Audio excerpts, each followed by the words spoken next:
Hi guys, in this video series I'm going to try my hand at zinc plating. If you saw, I made a little sandblasting cabinet. These are just wire brush, but I'm going to sandblast this door hardware from the Wagoneer. This one I haven't done yet, obviously. And then we're going to move over to this bench and we're going to set up some zinc plating stuff. So let me show you how I'm going to do that. Expert at any of this. I'm just kind of documenting what works or what doesn't work. So this is my first time, and here's what I think I'm going to need. Gallon of vinegar went in here, plain just white distilled 5% vinegar, and some Epsom salt. The Epsom salt and the vinegar are going to mix together, and they're going to make the electrolytic solution that the zinc will be in. I have some acid for an acid wash, which I haven't set up yet, and some other white buckets for rinsing. And then lastly, we will yellow chromate. I bought that from Caswell Plating. Those 4 ounces make 2 gallons. I just mix it with some distilled water. So I'm going to do that. These are 2-gallon buckets from Lowe's. The zinc is this stuff I bought on Amazon. It's 50 feet.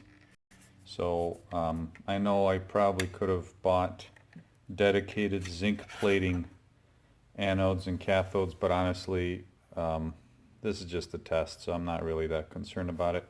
I also have a zinc anode for a boat that I just had lying around, so I'm not sure if I'm going to try that. I think I'm just going to stick with this. I have a battery charger. I'm going to use 6 volts. It says 6 amps, but it'll be down around 2 amps. And I have a meter that we can check some resistance. And so let's get set up and do a couple tests. We're going to test the resistance with just the vinegar. So right now I've got 2 zinc plates in here, and let's check the resistance of just the fluid vinegar as it is. And let's see where we are here. Let's get it a little bit like this.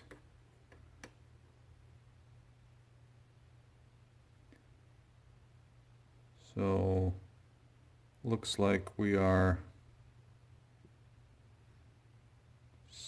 going up. Guessing about, it'll probably level off around 80. Yeah, okay, so it's 80 ohms. Okay, so now I'm going to mix in some of the Epsom salt and come back and try it out. All right, so I put in about 8 ounces of Epsom salt. I don't know that it's very critical on the amount. It's just supposed to reduce the resistance. So let's just check and see after stirring it in. Oh, you can't see.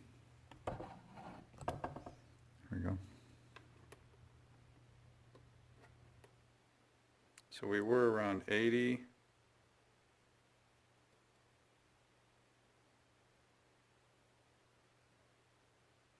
And we're about 30. Wonder if we put in a little more, does it make a difference? Not sure. Let's see. Real-time science.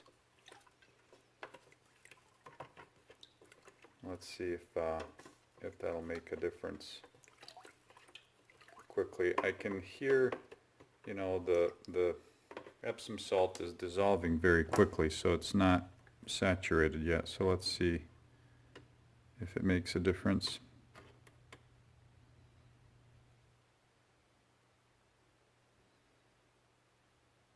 Yeah, it's lower. 20, 22, 20, yeah. It's actually pretty remarkable that it's that low, the resistance is that low. So we're at 20 ohms. Alright, that way I don't have to store Epsom salt. So that was a full 16 ounces of Epsom salt, and it does fully dissolve in 1 gallon of vinegar. There's no there shouldn't be any particulate on the bottom. I hear a little bit, but I'm guessing that's going to dissolve here after I'm done. So let's just double check. We were at 20. Let's see if it gets any more better. Or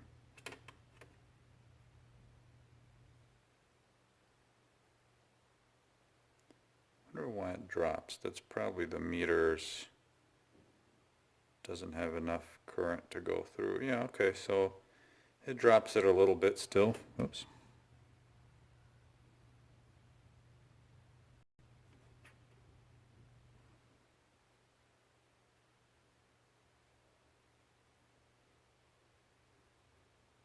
All right, well, anyway, we went down from 80 to less than 30.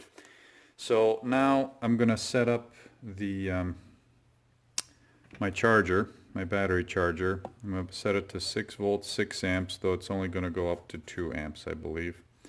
And I'm going to let it sit, and we should start to see some bubbling right away. To my battery charger, this will give me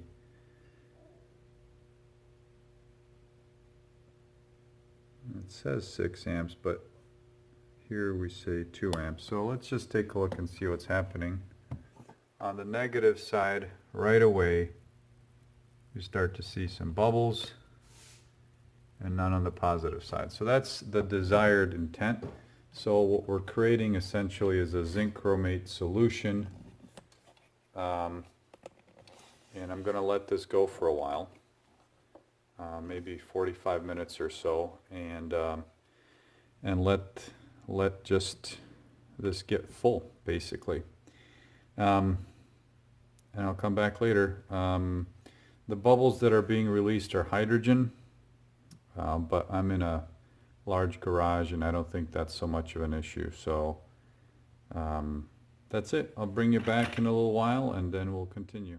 Quick update. It's been about half an hour.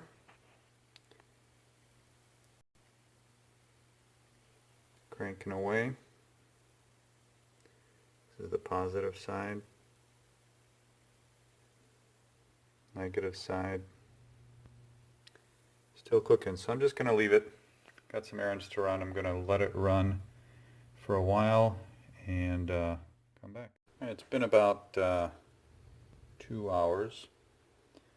Still cranking along 6 volts. Here's what the situation is like. Positive, negative. You could see there's on the edges, and I'm guessing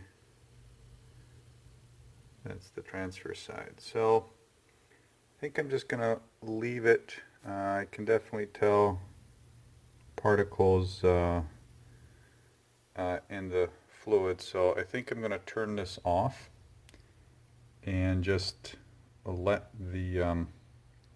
these zinc strips sit in here for a little while longer and go from there. Like I said, I unplugged the charger and the reaction's still going, and now I'm going to check and see what the resistance is. It should be considerably lower, so let's see if you can get everything on screen here. Okay, so vinegar only was about 80 ohms, 100 to 80 ohms or so. With the salt, the Epsom salt, it was around 20. Let's see what it is now.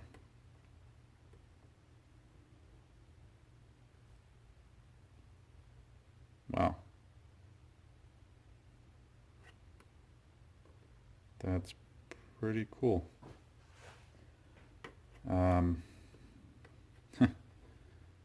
Very conductive. Holy shit. Very cool. So I think our solution is pretty well there.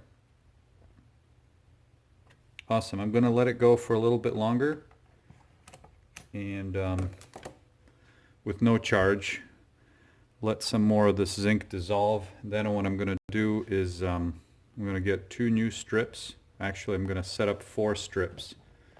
When I start to, when I'm ready to chromate, I'm going to go 1, 2, 3, 4 with a piece of copper pipe that I have that I'm going to hang all my parts from. I'm going to set up an acid dip, so I'm going to kind of have to clean all this up, but I'm going to have some stations set up on the bench here so that I don't make a mess and knock anything over. So we're going in. We're going into the cabinet here. I don't know that it's going to show up really well on video. I'll take some, but I'm guessing I'm probably going to end up deleting it. Let's see how it works. As you can see, the plexiglass isn't a very good surface. It's very soft and it's already started to fog. I'm going to polish it from the inside and I'm going to put some film on there. So, but anyway, let's get to it, see how it goes. I'm going to stop here and let's see how it goes.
Not bad to start with, anyway. You could see, but my nozzle's clogged, so I'll get back to it and show you when it's all done. Alright, so I'm about 3 hours into this, and I just want to show you what this piece of zinc looks like. It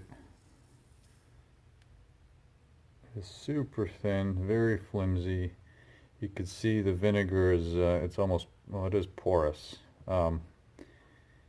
And most of that, well, all of that zinc is now in here. So I think I'm going to take this one out because I don't want big chunks floating around in there. So I'm going to take this one out. This one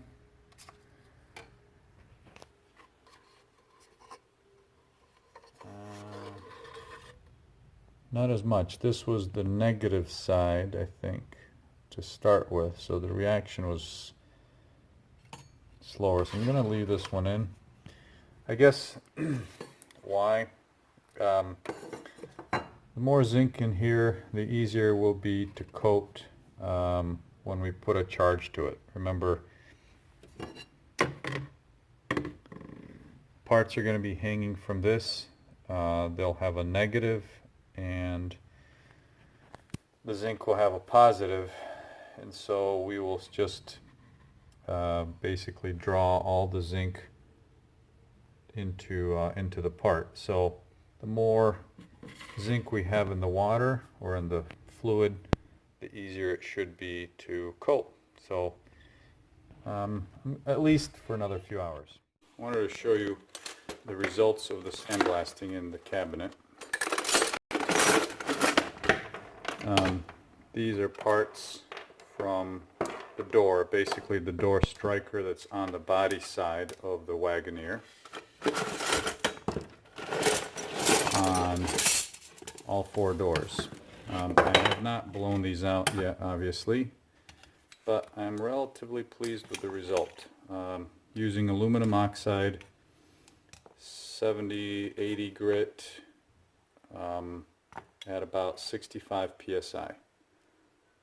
So pretty good. All of the previous coating is off. I did wire brush these first just to make it a little bit easier, but overall pretty good. So the next step is, before I zinc plate all of this stuff, the next step is to blow them all off. Just use an air gun. Oops, come back here. I'm trying not to touch them, obviously, just because I don't want to have to redo it all. So not too bad. The fasteners, I didn't really get into all the crevices. I might put them in a tumbler, and the tumbler is going to consist of just the same aluminum oxide, maybe in a bucket, sitting on a sander for a couple of days, just to see how that goes. But overall, not too bad. You know, the back side I'm not terribly concerned about. It's mainly the front, but not too bad.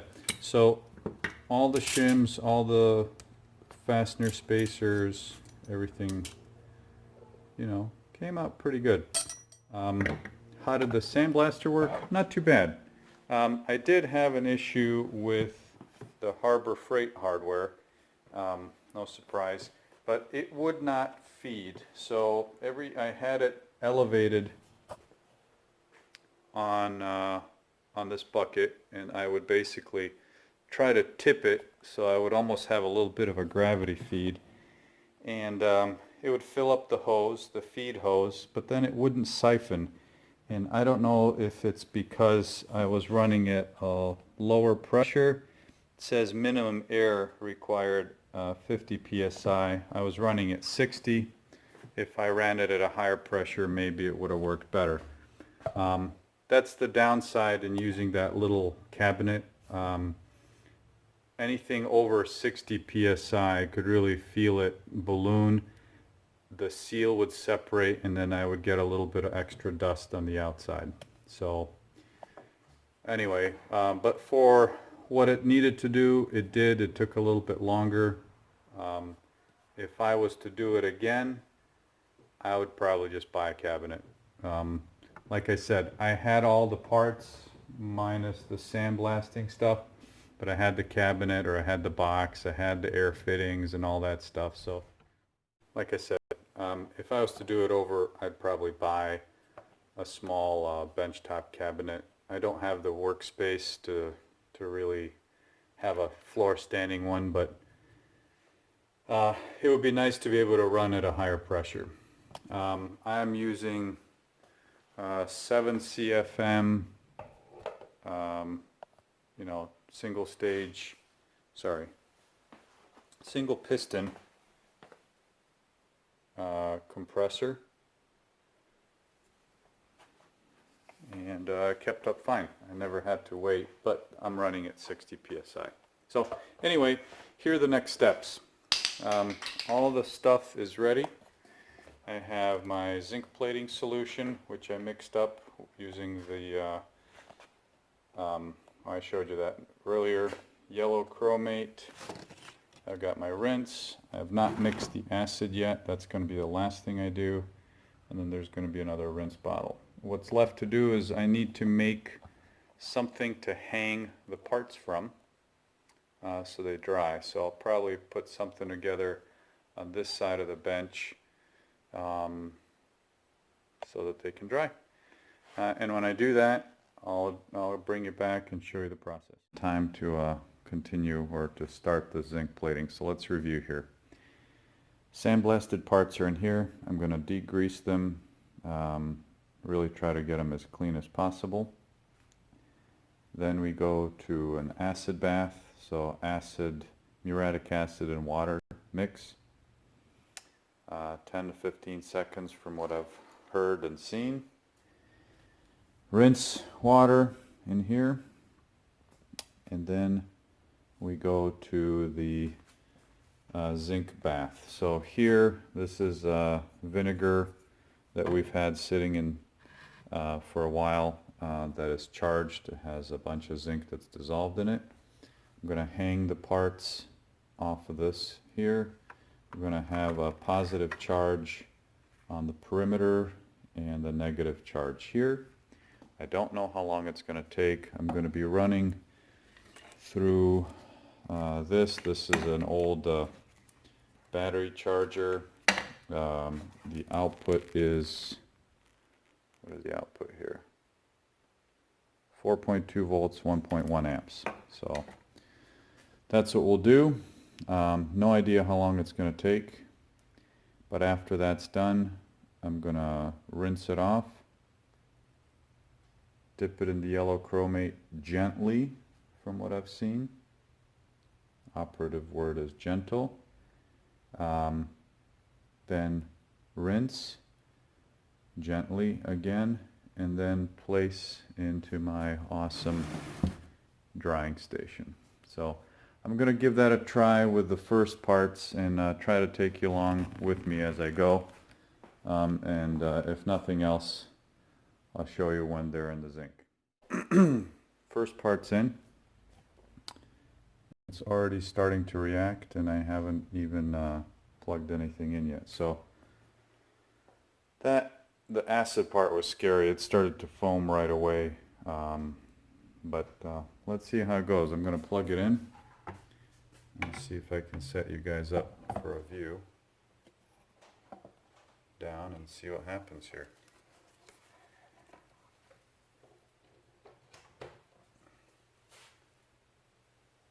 Alright, well, allegedly we're live. So that's cool. Let me check the voltage.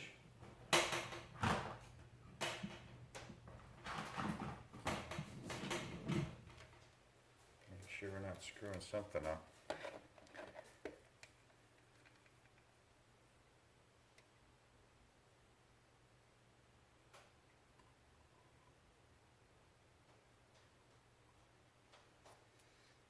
Okay. So here's what I learned, or a mistake I made. So right now there's only 1 gallon of vinegar that's in there, and it took me a little while to figure out the height of the wire. I'm using copper wire I got at the hobby shop. It's a 24 gauge, actually, like at that's what it's called. 24 gauge bead wire from like Hobby Lobby, I think it was called. I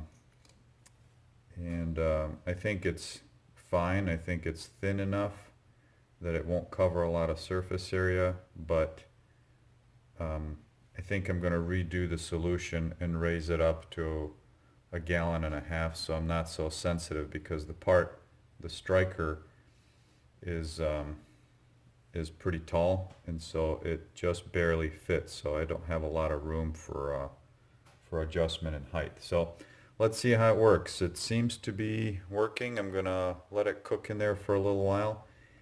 I'm supposed to move the solution around. I'll do that with something like this, and then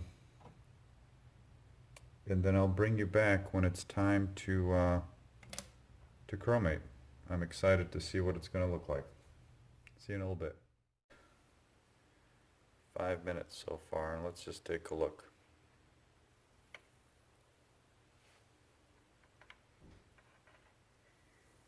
That's awesome. You can see nice and gray, even the copper wire on there, nice and gray. So we'll let it cook for a little while longer. I don't know how long, but I'll just keep checking and see. And what I understand is we can take it out and polish it up a little with some steel wool, and do it again until we get the right thickness. I don't know what that thickness will be, so I'm just gonna play it by ear on this first part. If I need to, I can always restart. I'll bring you back. I'm gonna let it go for 15-20 minutes or so. I'm at 1.1 amps, so this is probably a little bit too hot for a small part like this, but I'm gonna turn it around and kind of actively watch the first one and see what happens. Half an hour, and I just put in another part. So let's see what the difference is. As you can see, the part on the right has been in for a half an hour, and the part on the left just came in. So getting pretty good coverage. Not a lot of room in this little bucket, so I think going to a wider, platform would be better, but I don't know. I'm gonna stick with this, just add a little bit more vinegar to get a little more depth and manage a little bit better. Maybe I'll do only 2 cathodes, so I've got a little bit more room to stack all the parts on the anode. So we'll see. Being impatient, so I'm going to set the camera up here at the rinse and yellow chromate bucket. I'm going to take the original part out, and I'll bring you back. I'll bring it to you just a second. Try not to destroy any of this.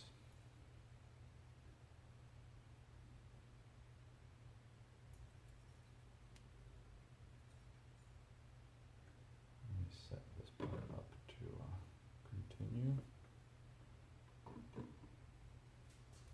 So, rinse water.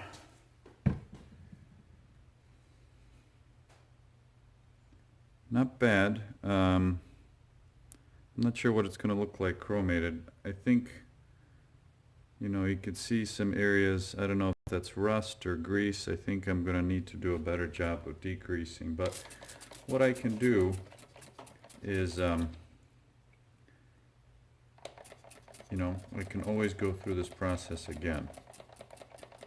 But I'm just really anxious to see what this is going to look like chromated. So I'm not sure what this is going to look like. You can see some of those spots. I don't know if those are burn spots or maybe I didn't do a very good job cleaning, but let's see.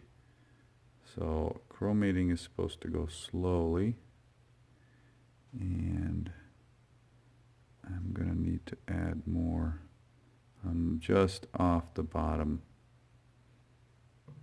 Yeah. For sure, I'm going to need to add more material and work with 2 gallons of concentrate because it's too shallow. But let's see. just off the bottom.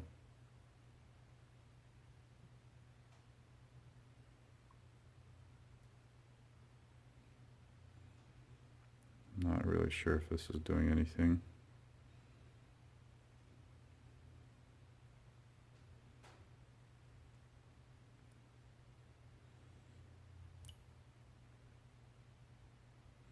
There's some yellow. So I'll set it up on the rack, and I may end up having to redo the surface of this one anyway, just for appearance. The zinc plating certainly looked like it was pretty good for the most part, but it's my first time, so hopefully I'll learn something.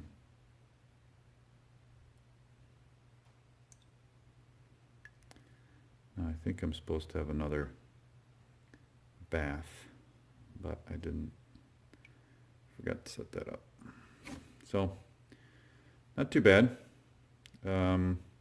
Not far from perfect, certainly, but not bad. So I'm going to let this one dry over here, and I'll bring you back. With two large parts, I had to go to my car charger or a battery charger, so I'm running, I don't know that it's actually drawing 6 amps, but this is, let me show you, let me turn it off here, after 10 minutes.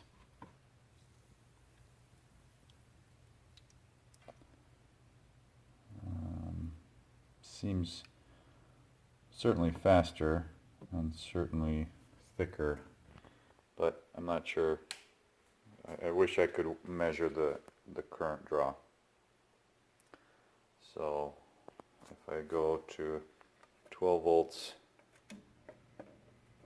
2 amps, it seems like it jumps way up, so I don't want that. So we're gonna go lower. The reason I did that when I put 2 larger parts in using my 1.1 amp power supply, I left it for half an hour and nothing happened. I mean, there was some coating, but it was very, very slow, so I think the surface area was too high. So we'll see how this goes. I had to, like I said, I switched to my battery charger because the surface area on these parts, even after a half an hour, was way too, surface area was too high for the 1 amp. So I don't know if I'm doing something wrong or my solution isn't quite right, but running at higher amperage did something. Obviously it produced a coating. Chalky. This is the part that kind of see. There's definitely zinc on there, but I'm going to take some steel wool and polish it up, and I may end up having to replate or plate again. So stand by for a second. This is 4/0, so it's supposed to be really fine. So let's see.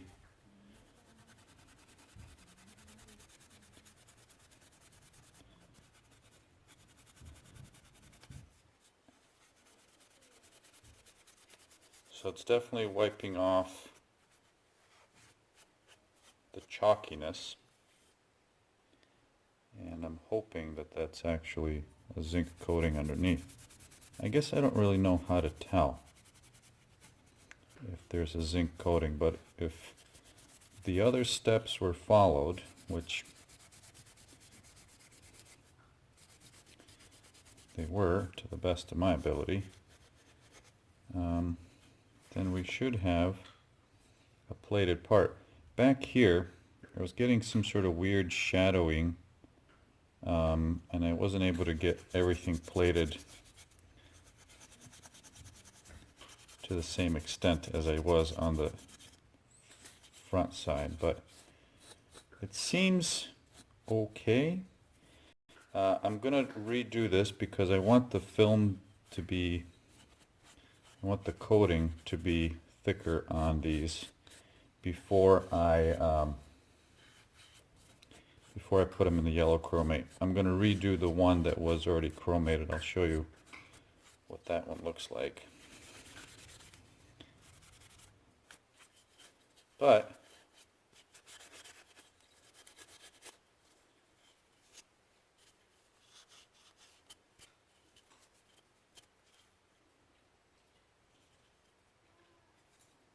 not bad, I guess, if there's, as long as there's zinc on there. Let me bring you the other one real quick. Dipped in chromate without any sort of polishing action on the zinc, and very dull, very chalky. I'm going to end up having to redo this one, I think. And then back here, I think this was shadowing, electrically shadowing during the zinc plating process. So I think I'm going to end up redoing this part. Going to scuff up the surface again really nicely, get rid of the chromate, and redo this one. But I'm going to just let it dry out anyway. Polish these up with some steel wool, about 5 minutes per. I'm going to degrease them, dip them in a little bit of acid again, and we're going to do the whole thing over or again, just to get a little bit more of a coating. This one, I don't know if the camera catches it. This is the one that was chromated, yellow chromated, and I tried to polish it off, and most of it came, but it's definitely got a yellower tone.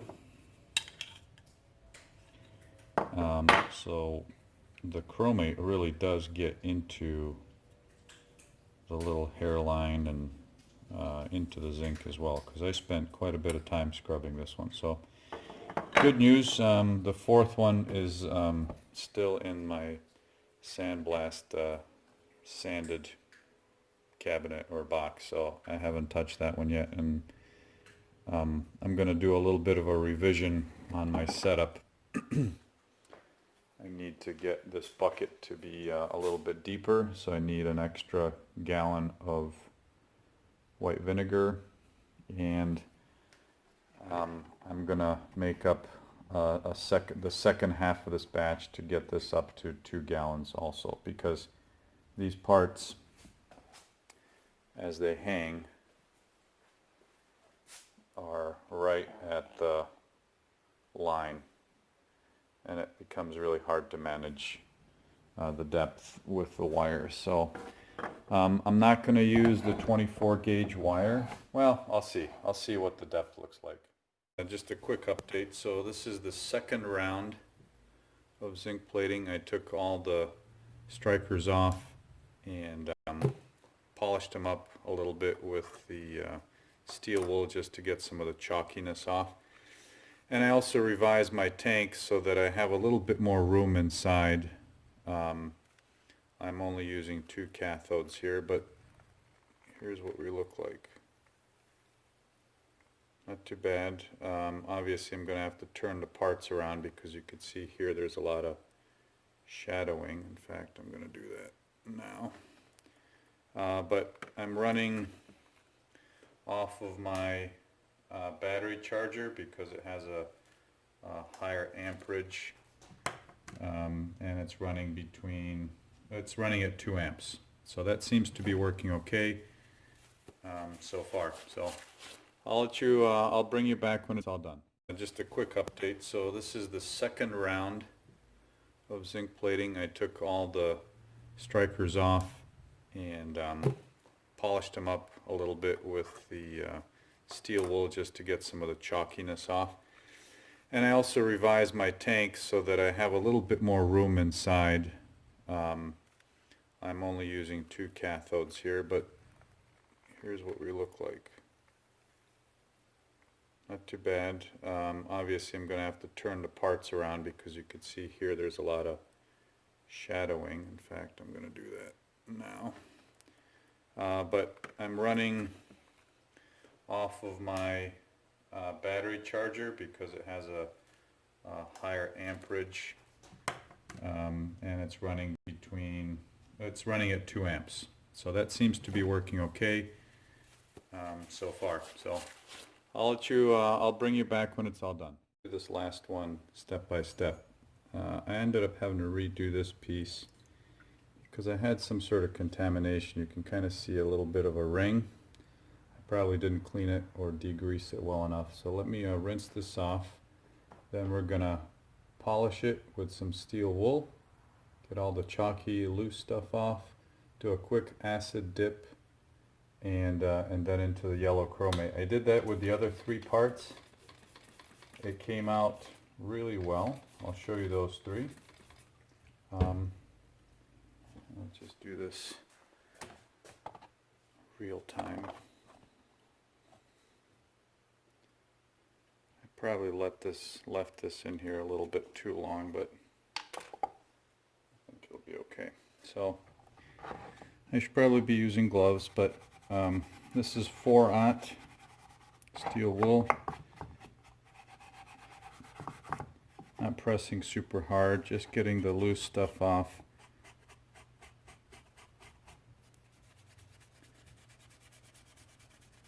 Or the chalkiness off. You can see bringing back a bit of a shine.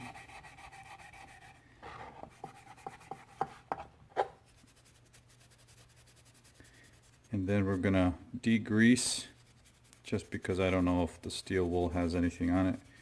Quick degrease spray, quick rinse off with some water, quick 4 or 5 second acid dip just to re-etch it a little bit, and then into the chromate for about 15 to 20 seconds. That's the same equation that I used in the other 3, and it seemed to work really well. After the chromate bath and rinse, I used some pressurized air to blow off any standing water, because I think it'll look better without any sort of drying rings, because I think that's what would happen. So pretty much got it. I'm not going to do the back side because it doesn't matter. As long as it's coated, it's coated.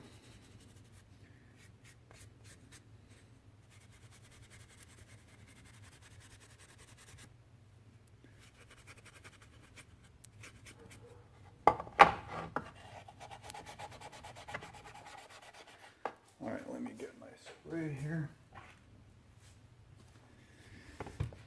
and get the acid ready. Get the rinse ready, chromate is ready. We'll put this back on the handle. Now these, the first couple I did, I hung them this way and all the fluid stayed in here, so now I'm hanging them this way.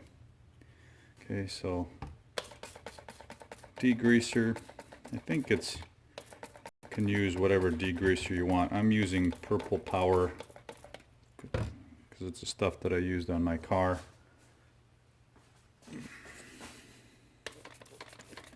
Here's water.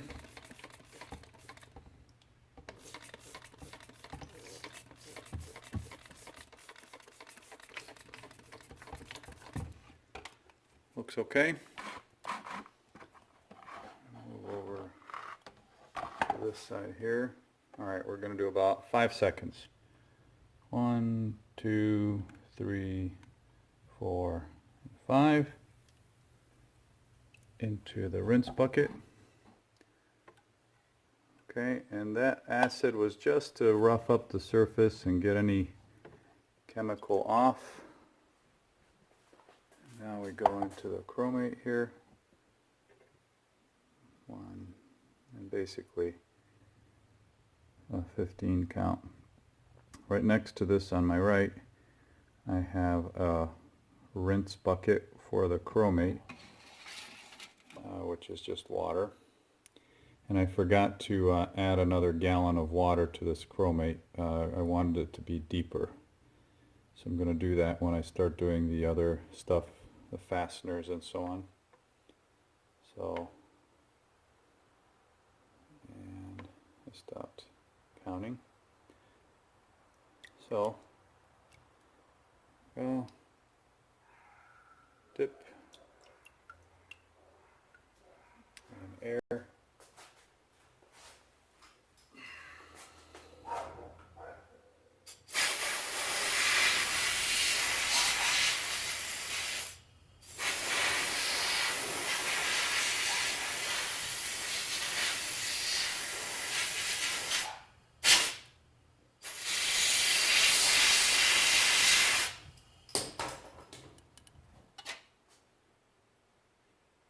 And here we go. It's certainly not polished in terms of the finish, but let me grab one of the other ones that I did earlier. Same process. Looks pretty damn good. If I spent more time on the steel wool and filtered all my solutions and everything, I think it would be a lot better. But for what these are, I'm very happy. I also decided I cheated in all the shims. I POR'd because that would take forever. So I'm going to do the fasteners using the same stuff. I'll show you that in a different video, hopefully shorter. But so far I'm happy. So the conclusion is this: using a battery charger, vinegar with Epsom salt, some zinc strips, yellow chromate solution purchased from Caswell, bunch of water, and a bunch of buckets, uric acid mixed with water. It can be done. This is the first time I did it.